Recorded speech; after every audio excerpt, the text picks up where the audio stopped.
One of my favorite verses, though, is Romans 8:28, which it says that God works all things for good for those who love him. It's a very freeing and liberating verse for those of us that are Christians, because we believe that when things can be really bad, God is working it for his good, his perfect and pleasing will, which is a very, very hard teaching when you come across business closures or staff layoffs. But it's very liberating that God is working all things towards an ultimate good. So I love that, and it kind of is very freeing that I don't have to be in charge of everything. And there is a God and I'm not him, and I surrender to his will. I have enjoyed being a founder and meeting other founders. And when I meet other founders, I love hearing their stories. And I think that in every founder story, there's something that you can glean to say, am I doing things as good as I could be? And so one of the things that I found as I met Charlie, and this is the first time we've met actually in person, was that you're an entrepreneur, that you have this entrepreneurial journey that I don't think a lot of people would realize, that I didn't even realize. And because I've been an entrepreneur for 28 years, Charlie, a little bit longer than maybe you. Yeah. But as I've looked back at the past 28 years, I still think about the different inflection points I've had in my career and all the things that I learned at those different inflection points. You're, I think, years ahead of where I was, but I still have learned a ton from just talking to you a little bit. But before we jump into our entrepreneurial journey and share with a room full of entrepreneurs and executives, Charlie, we're both Chicagoans. Where are you from, and what's your story in Chicago? Yeah, I'm from Wheeling, Arlington Heights area. Arlington Heights. Yeah, so I mean, Elgin. Yeah, so Brian's here. He's a big Vikings fan. It's just this whole thing. So tough week. Tough week. It was a tough week. I think it was the last minute, thanks right? For reminding me. Yeah. No. Hey, listen, I'm a Bears fan in the back as well, but yeah, you grew up in Chicago. You're not in Chicago now, though, Charlie. No, in Arizona. In Arizona. So whoever runs Hash Kitchen, we have pumped a lot of money into your enterprise, and we'll continue to do so. Great, well run. I didn't even know you guys had Hash Kitchen. Yeah. You have these, I think these Bloody Marys that are like this code. big. Yeah. It's like you walk in, it's like half the size of you don't even need breakfast after that. Yeah. But no, Scottsdale's in a great place. We've built a lot of restaurants in Scottsdale and in Arizona air market, and it's great, and Hash is great. But you live there, you're married. Yep, 2 kids. Married and 2 kids. So you're doing the father figure thing, and it's hard, right? It's a lot, especially as an entrepreneur, right? Yes. There's practices that we have to sustain to keep it all together, such as honoring the Sabbath, which is really big in our family, just resting for one day. Yeah. Because as you know, working just for 7 days straight, you'll burn yourself and your organization out if you do that. Yeah, it's interesting because we're in an industry where you go 7 days a week. Predominantly, right? And there are some very big brands that have done it where they've taken off Sunday. We have some brands Chick-fil-A, right? Chick-fil-A, yeah. And we have some brands ourselves that are off on some Sundays. I actually think that we all should do what Italy does, and that is take the whole month of August off. Should we do that? Who wants to do that? Because I want to do that. Makes up for the whole year. Yeah, it makes up for the whole year. I think we should do that. But did you ever see yourself here, though? Like, go back to when you were in Arlington Heights, and you're like, I'm going to be an entrepreneur. I'm going to build a thriving business, which I don't think a lot of people understand. You have a lot of different business events that you're doing. And it's not just events, it's actually business investments and initiatives as well. And that's what was surprising to me, is like, you're a true full-blown entrepreneur. Did you ever see yourself here? Well, not exactly. It's been kind of a interesting journey. But no, look, I've always been someone who has been into building stuff. And especially whether it be brands or businesses. And one thing I think that people don't quite grasp is that we have 1,000 employees in what we do. You know, we have a very successful for-profit entity, a very successful non-for-profit entity. Well over $140 million in revenue now a year. Incredible. Which in our space is a lot of money, right? And so, yeah, look, I love finding problems and solving them, which is what an entrepreneur at its core actually is. And I love building teams. I myself know my skill set, and managing is not one of them, managing people day to day. But I'm really good at trying to find a vision, put forward exactly how we're going to get there, and then being kind of that life force.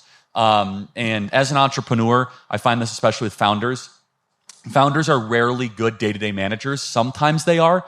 But the one thing the founder has is that spark and that relentless drive to go to the next location or to the next interval. And what I have found is that is a rarity, and a lot of times where sometimes my team is like, Charlie, why do you keep on pushing? It's like, that's just who I am. It's like, we have to grow, we have to expand. I'm sure, Same thing.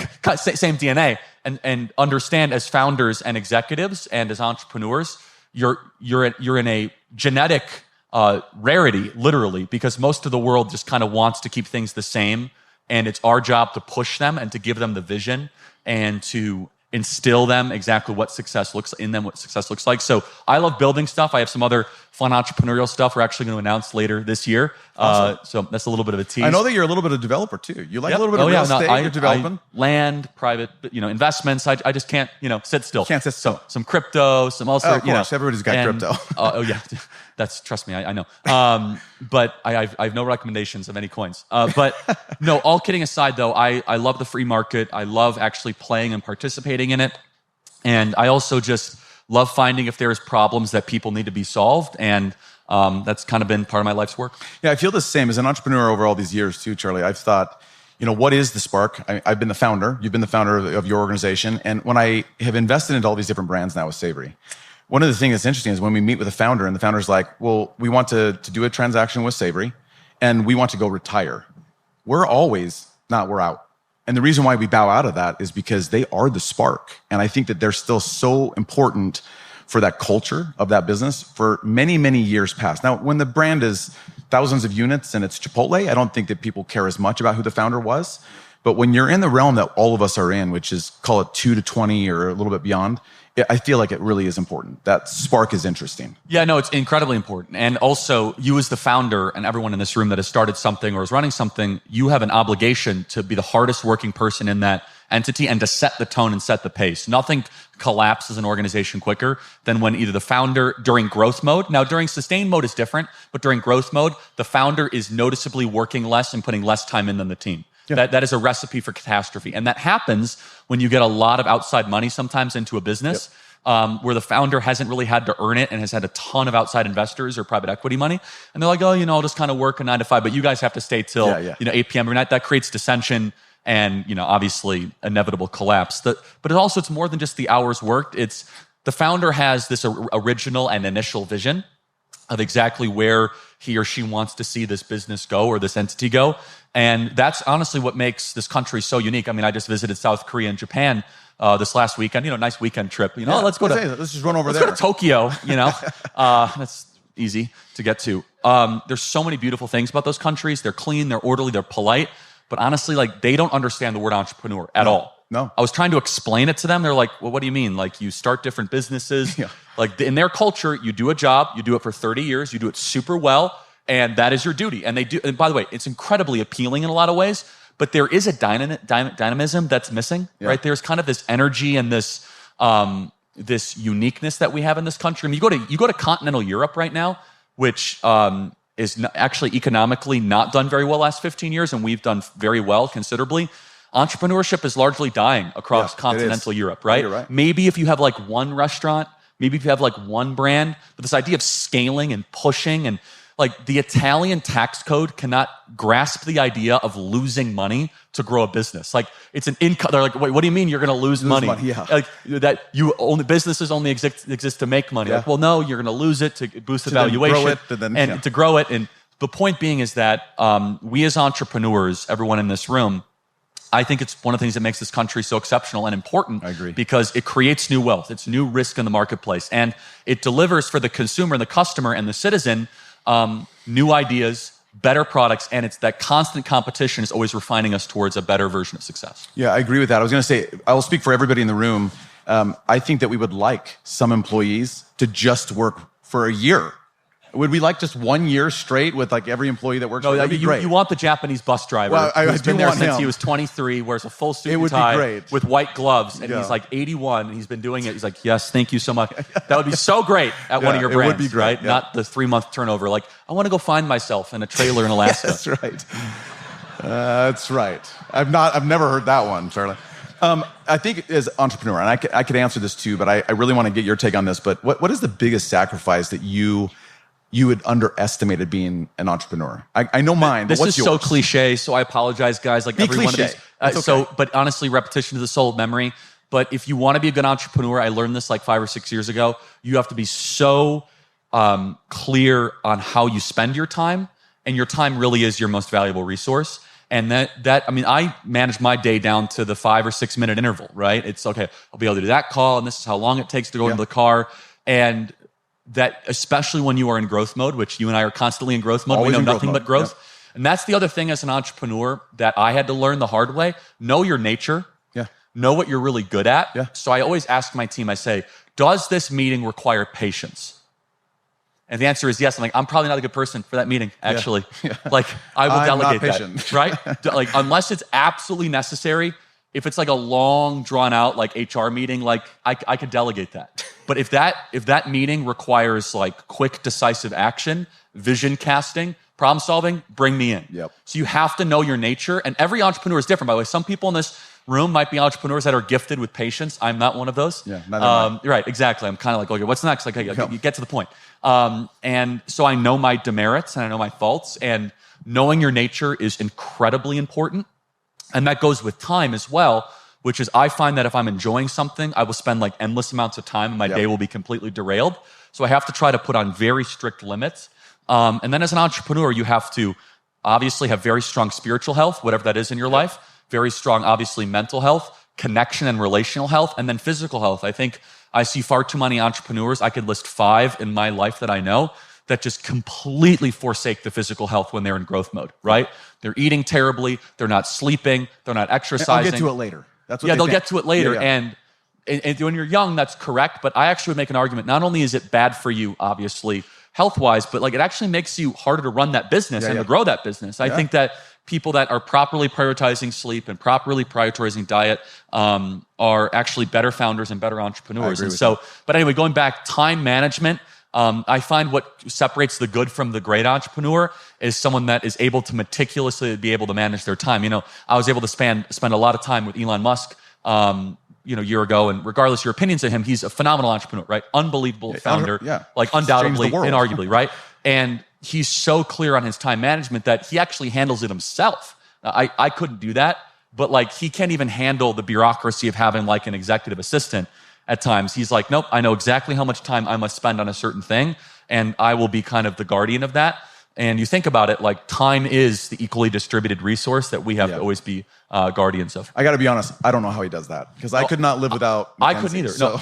No, my mind goes in 50 different directions. Yeah, like, it's just go here, go there, do this. It's just, I couldn't possibly do that. So being an entrepreneur, what is the biggest reward so far for you? Just what have you enjoyed the most? Look, we've been incredibly successful financially, and I'm super blessed by that. Our podcast is doing really well, our radio show, our social media. It's not the money. Honestly, it's the journey. I know that sounds like so cliche, like put that on a bumper sticker, but it's the memories that we've created, kind of the can you believe how far we've come? Yeah.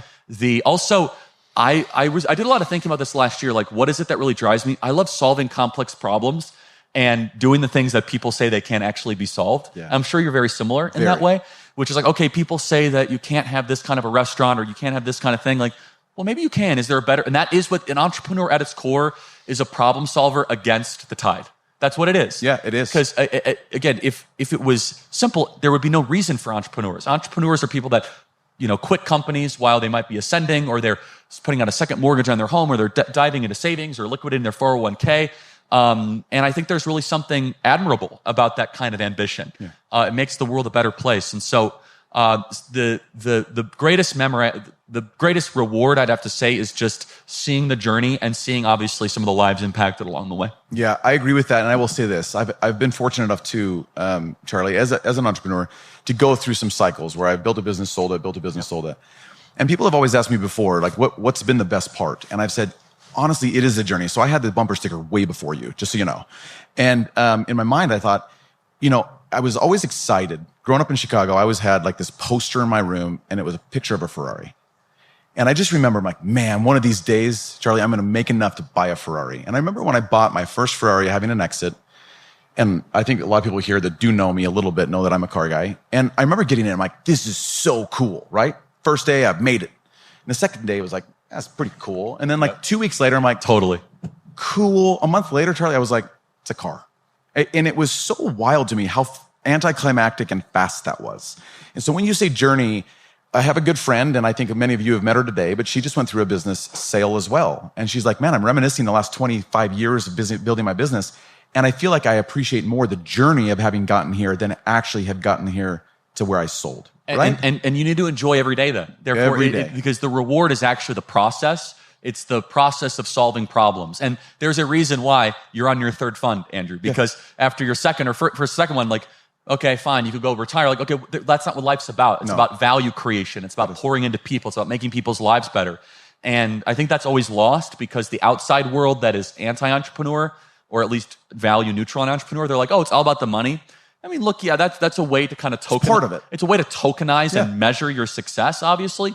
No one here should be against it, but we would all say that it's about the team too. I mean, I look at my team, I'm like, I'll go to war with these guys. I'm sure you feel the same, right? For sure. Like, Absolutely. put me up against any other competitor and we will crush you because we've been through so much together. That's right. You galvanize as a team. Yes, exactly. And the memories that are created and the connectivity, right? That's what life is really about. At its core, it's about relationships. It is.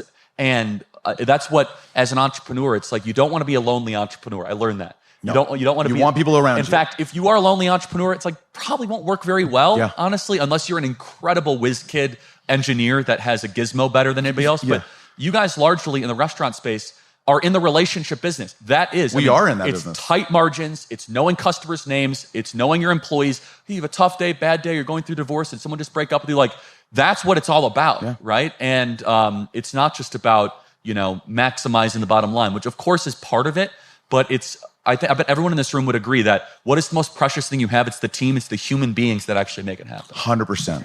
So moving forward to building a lasting brand, okay? So all of us are trying to build brand. We're trying to tell stories. We're trying to get you and your family, Charlie, to come to our restaurants. You've been successful so far. Okay, good. But we want you to keep coming back. And so how do you build a lasting brand? What are the table stakes for building a lasting brand in your mind?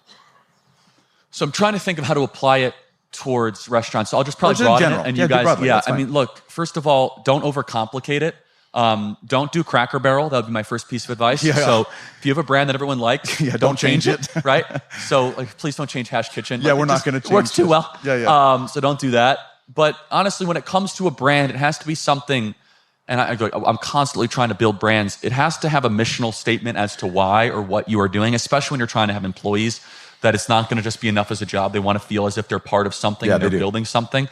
That's something that's really changed the last 30 or 40 years, especially when you're adding kind of younger employees. But look, the cliche stuff, building on social media, building on digital media, all that stuff matters. But even beyond that, like building a brand that will last and that will be durable, it needs to be connected towards the founder's energy and vision. And sometimes, honestly, if you're at like a couple dozen locations, it's okay if the founder is associated with that brand. If I think about the local restaurants that are not scaled, I know the owner of those restaurants. Yeah, you do. And I go to them because I'm treated well. And I know that he's in the kitchen constantly hawking the quality. And it's definitionally like not just corporatized. And so when you're trying to build a brand, one of the hardest things for an entrepreneur, and we have not done this successfully yet, is separating the brand from the founder. It's very, very hard. I'm not convinced you have to do that, though. No, I don't think so either. Right? I mean, I maybe, again, like you get to a Chipotle, to your point, or you get to an In-N-Out burger, like, okay, eventually, but honestly, I would argue it kind of happens naturally at that point, right? Yeah, it does. But I don't think like the kind of doctrinaire corporate approach is, well, I'm a private equity investor and we're investing in this restaurant and we need to make sure it's not too reliant on the founder. I get that, but honestly, I don't think that's necessary. I don't either. In fact, I think it actually might be unhealthy if that entrepreneur is the face on social media, is the one that could best describe it, that can best sell it to investors and to bankers and to future customers. For sure. Right? And so as it comes to a point, I think that there is an inescapable bond between the entrepreneur and the brand that I think that far too often the experts in the corporate world want to try to separate. And I actually don't think that should happen as much. I agree. So in building a brand then too, let's go a little further with that. And that is, in our industry, we love having someone like Ovation, and they're one of our tech partners, and we get feedback immediately. So you go into a Hash Kitchen or into any of our counterparts here at the restaurants, and you leave and you're like, this wasn't really good. And you hit, it wasn't a good experience. Or you get people to throw comments on Yelp, or you get people to go out and start talking negatively about you in the industry. It's hard for us because we're trying to build a brand, Charlie. And so how have you, because I'm sure that you've received some of this in your business as well. I have no haters.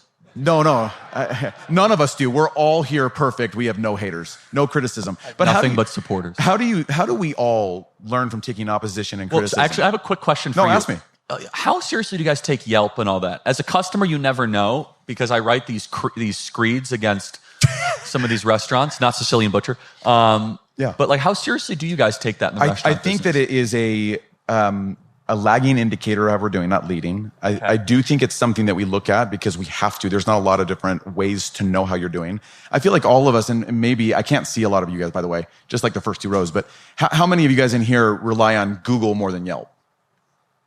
You see the hands. So Google probably more. I think Yelp, I think we all think that it's actually a hidden mafia somewhere and that they just want the negative.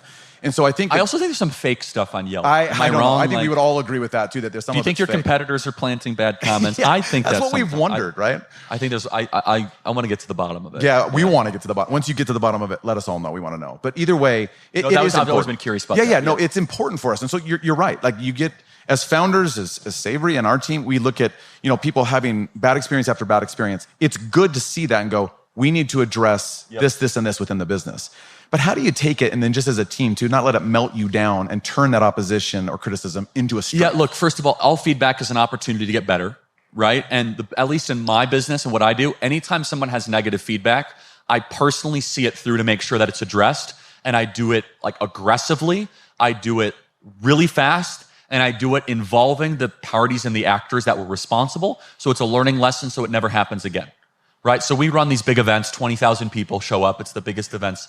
We've won in Phoenix. And if someone has a bad experience, I go straight to the events director. I say, what is the reason of this? Like, why did it happen? You're going to refund the money, and we're going to make sure it never happens again. So it then becomes a standard operating procedure improvement, not just like, hey, can you make sure this is handled? And sometimes it turns out that person is wacky, and they are finding something wrong. You've all experienced this as restaurant owners and operators. Somebody's just looking for something wrong, and the pancakes were perfect, and they're still looking for something, right? Yeah. But they weren't perfect enough. But you can tell, this is what's really important. You guys have a good antenna as founders, a legitimate piece of feedback and an illegitimate piece of feedback, right? And that when that legitimate piece of feedback comes through, you need to personally usher that through the process because it's easy to just delegate it and be like, that's just an outlier. But think about it. If 1 out of 100 people are not going to return and you scale that over a course of 5 years, guys, that's your margins, right? Yeah. Especially in the restaurant business, right? The restaurant business is built on recurring customers over periods of time. It's very much on the returning customers. So for us, it's not dissimilar, right? We run these events. If 20,000 became 17,000, that's a big deal. That's a big deal, right? That's kind of eats away at the margins and the core of what we do. So as far as like sustaining the brand though, you want to try to be ahead of it, right? And this is where I think founders and entrepreneurs should never be disconnected from the lived experience of what you are trying to actually present forward. And so that means you guys should continually make sure you are eating the food that you are serving to make sure that it's still good. It's the greatest way to do it. I'm sure you teach your entrepreneurs and your managers all the time. And I eat at all of my restaurants just to make sure. How do I apply this to my life or to us? I make our event managers go as attendees to our own events for a couple hours. Go sit in the chair. Is the audio good? Is the acoustics good? Are they getting into the room quickly? Is it too hot? You have to all of it. You have to go through that kind of lived experience. And we do surveys, we do feedback, but all that I think is a bunch of rubbish, honestly. Nothing gets close to the actual tangible living through sitting in the booth at the restaurant. I agree. And then I'll just repeat what I said. It is very tempting. And I go through this all the time as a founder, as an entrepreneur, when I receive negative feedback to do 2 things, to either take it personally or to dismiss it. It took time for me to be like, look, great opportunity to be better. That's not natural because you get defensive. Like, what do you mean you didn't like the Bloody Mary, right? But okay, let me think about this. Is there a way we do it? And then you can use prudence to be able to navigate that. Yeah, that's actually a very powerful one. That is, you got to go through probably some exercises to get there. But it takes time. It takes mentorship. Yeah. And that's, again, going from good to great. Yeah, it is. Good to great, you look at feedback as an opportunity to upgrade and to turbocharge, not just to either get bitter or to dismiss and act as if nothing is wrong. That's right. Even though the statement, I got to be honest, feedback is a gift. I know it is, but when someone says that to me, I want to punch him out. Again, but not all feedback is. You have to use prudence and wisdom to know, okay, this is just a person that literally complains for a living, right? Yeah. They want a free meal. They want a free airline ticket. But there's also, you could tell somebody that writes a very thoughtful letter, I was ignored a couple times, this and that, okay, this is something that we need to take care of for sure. So last few questions here. Appreciate the time. Lessons from leading employees. I mean, you have over 1,000 Gen Zs. We employ. We employ a lot of Gen Zs. I could too. teach a master class on that. Okay, well, tell us a 2-minute master class on just teaching and leading those Gen Zers. If in the ideal world you have a clear set of articulated values for your company that is no more than 1 page, maybe 2 pages, and in the onboarding process of onboarding a Gen Zer, you not just recite it, you get buy-in as to what those values are. We show up on time around here. We tell the truth. We don't blame people for our problems, right? We always try to find a way to make things better, right? You do not bring your personal life into the workplace, right? Ba, ba, ba, ba, ba, ba, ba. While you are onboarding them, you don't just do it. You say, hey, do you have any problem with this? Tell me your feedback. You involve them in that value process. You get them to co-sign it, not just in some procedural way, but to have them have real buy-in. Why does that matter? You have now established a standard of conduct that when they break it, like, hey guys, remember in that onboarding 3 months ago, you said you're not gonna bring your personal life into business? Well, you just did that. So let's talk about why you did that. You need to live up to the standard. This is probably always been true in corporate life. It is so enormously important for Gen Z because they have a tendency to try to make there's no like work-life separation, and they also will cry injustice sometimes for something that you think is a normal operating corporate business practice that they need to be reminded to in clear detail. So you can have like the 10 commandments of Savory brands or whatever it is, right? And that process, then there's no wiggle room or excuse. And what it is, it needs to be publicly displayed, right? It needs to be everywhere when you come into work, when you come out of work. So there's no mystery. And again, it can't be 100. It shouldn't be 50. Honestly, you could capture a lot in 10, like tell the truth, don't complain, blah, blah, blah. And again, if there's a problem, be like, I don't think you're a good fit here anymore because you're not living up to the standard that you already agreed to. Yeah, that's great. Right? And then you have to live by it. And here is the key. Your managers and your leaders must also live by those rules. You will have a schism in your organization if the managers are living by a separate code. Now, they can have different privileges, but they cannot have different principles. I actually agree with that. Right? Privileges being is, okay, they can come a little later, they can have a company car, but they can't lie. No. Right? They can't do one thing. And like, so privileges and principles are two different things. So for us, it's worked very, very well. It's phenomenal. I'm going to shift because we're out of time, but I want to hear from you. You're obviously in some rooms that none of us are in, but we are all, I think all of us are going into a budgeting season. So we're talking about 2026. And when 2024, Charlie, we sat down and with all of our different brands and management, we said, we think this is going to happen in 2025 and this is going to happen. A lot of it didn't happen, right? Like this year has been a little bit more tumultuous than I think a lot of us have experienced in the past and also that we probably planned for. Give us some guidance as to what you're hearing and thinking about the economy itself going into 26 and how should we budget our career or budget our businesses so that we're safe in our career. Please, anything I say here, guys, take with an enormous grain of salt. Please have it be one data point and a factor of many. Last thing I want to tell you is the economy is great. You guys open 5 new locations and they close and I have a We're going to send you some Yelps. Well, I think you guys will do more than that. But look, I happen to be very long-term bullish on the American economy for many reasons, not just psychologically. Just as a side note, I think in reminding your workers that their tax are not tipped up to a certain amount and their overtime is not tipped now, I think is a very interesting potential morale boost that you can tell to your workers. Let me tell you why I'm bullish. I'm bullish because after traveling the world, both to Europe and Asia, they are all looking to America, and they are telling me as a traveler, the American economy is the best. We want to put money into America. We want to buy American securities. We want to buy American real estate. That's amongst the ruling class and the investor class of these other countries. Finally, secondly, I think that there is a massive pent-up economic boom that's waiting to happen around artificial intelligence that is going to reverberate positively throughout the entire economy. I think it will make your businesses more efficient. I think you'll be able to better analyze data. I don't think, honestly, if we're doing this 5 years from now, I think we'll laugh. Be like, we used to look at Yelp. AI is now better able to synthesize, 100 different receipt transactions in an hour, and we could tell whether or not they had a good experience or bad experience. Like, I think the way that we analyze data and that it guides your businesses is going to completely change, and it will make you more profitable. It'll make your businesses better and more attractive. And so if I were to give you a piece of advice you should take, embrace AI wholeheartedly in every way you possibly can, because if not, it's the same people that didn't embrace the steam engine, okay? Yeah. You'll be, or what's that internet thing? I don't need that. I'm just running a restaurant. So I highly encourage that.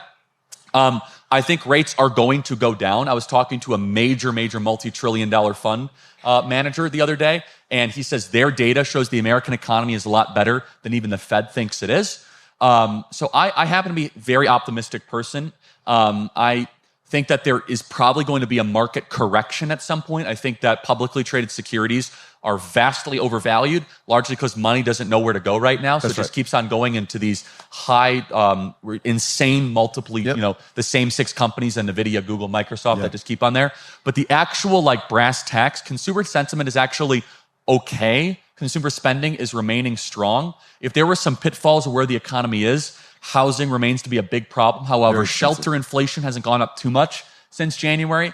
But the last thing I'll say is this, is the more I spend in the economy, both as an analyst and actually as a participant, the more I realize that so much of this is psychological, that if people believe things will be better, they will be better. You guys are the top, the biggest one-to-one correlation of that statement that I could imagine. I agree with that. Either people eat out because they think things are good, or they do not think things are good, right? And so I would say that the more that we can cheerlead the economy, the better. And the more that we can say that it's good, the more that it will be good. I would much rather be the United States than continental Europe right now. I would much rather be the United States than a lot of these other countries. I think there might be some 1 or 2 minor corrections, but we have every possible asset. I think that we're going to see better energy prices. I think we're going to see more capital deployment. Also, guys, if you're going to go to more, if you guys are going to be building more, whatever it is, convection ovens, whatever it is, there's 100% depreciation coming back in the tax code here, which is huge. And heavy machinery discounts. I don't know how that applies to your businesses, but I imagine it's pretty good, right? And so eventually you're going to see this thing pop, where there are so many incentives based on this latest tax bill that I think will be enormously positive. And if the no tax on tips and no tax on overtime actually does end up materializing into demand-driven parts of the economy, there'll be more people that have more money in their pockets that will spend it more in restaurants, right? So again, don't take this to the bank, but generally, I am investing like a bull. Especially a long-term bull, a 5-10-year long-term optimist. I think that we have such incredible assets. And the last thing is, I talk to entrepreneurs, they still are in growth mode. They're in problem-solving mode. And I think as long as we keep that kind of mindset and that psychology, I think we're going to be in a very, very good place. Yeah, I appreciate that. Last question. What is a quote that you live by? A quote that I live by. I'm a Christian. I wear it on my sleeve. So quotes would probably always be Bible verses. I'll give you 2. One is actually not in the Bible. It's more mythological. And one is actually in the Bible. The first is not in the Bible. It's "This too shall pass," which was actually, people think it's in the Bible. It's not. But it's King Solomon's phrase, which is really amazing when you think about it, because it's good no matter what season of life that you're in. If you're going through the worst of times, this too shall pass. And things are going to get better. If you're going through the best of times, though, it's really humbling. This too shall pass, and this will fade away, because this will not last forever. So I love that. And they don't. Exactly. So it's a time-transcendent truth that applies towards all periods as an entrepreneur. It humbles you when you need it, and builds you up when you need it, gives you hope when you need it, and also gives you a little bit of a dose of a gut check. One of my favorite verses, though, is Romans 8:28, which it says that God works all things for good for those who love him. It's a very freeing and liberating verse. For those of us that are Christians, because we believe that when things can be really bad, God is working it for his good, his perfect and pleasing will, which is a very, very hard teaching when you come across business closures or staff layoffs.